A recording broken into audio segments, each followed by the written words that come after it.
Channel Vega Chile presents great musicians and composers of yesterday, and always with the presentation of pianist Luis Mariano.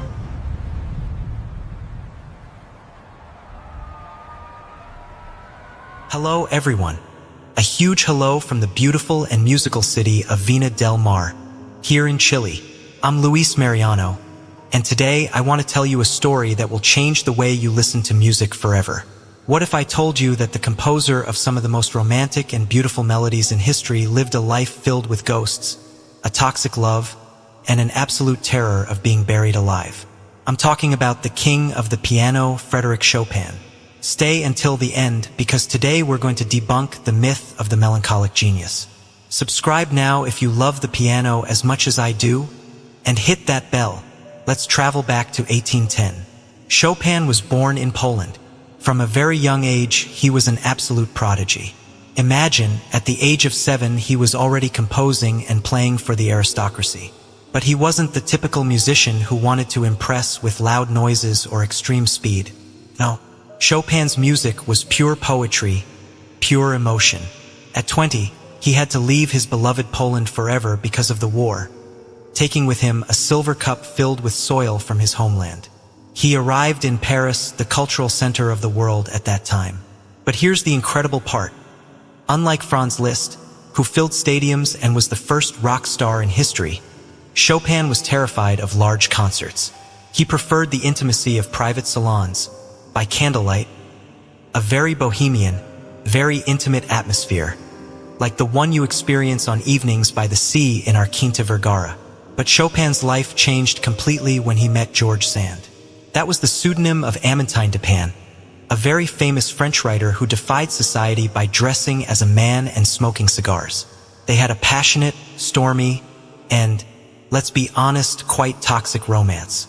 Seeking to escape Chopin's tuberculosis, they moved to an old monastery in Mallorca, Spain. The conditions were terrible conditions. Cold, rain, damp. There, trapped in his own mind and on the verge of madness, Chopin composed his famous preludes. He would listen to the raindrops falling on the roof and imagine they were the footsteps of ghosts. His mind was ravaged by fever, but his genius remained intact. He created beauty from pure suffering. Chopin's body could endure no more. He died in Paris in 1849, at only 39 years old. But here is the most dramatic twist in his story. Chopin suffered from taphiophobia, an irrational fear of being buried alive. Therefore, his last wish was terrifying.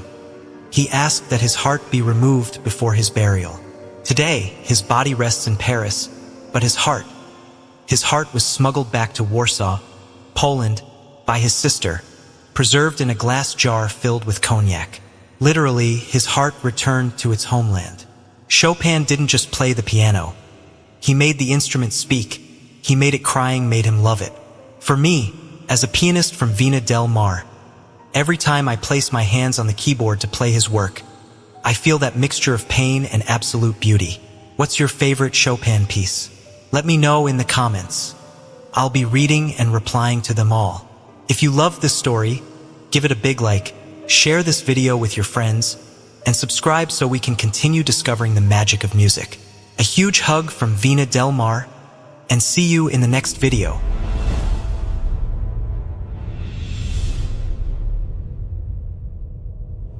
Channel Vega Chile presented great musicians and composers of yesterday, and always with the presentation of pianist Luis Mariano.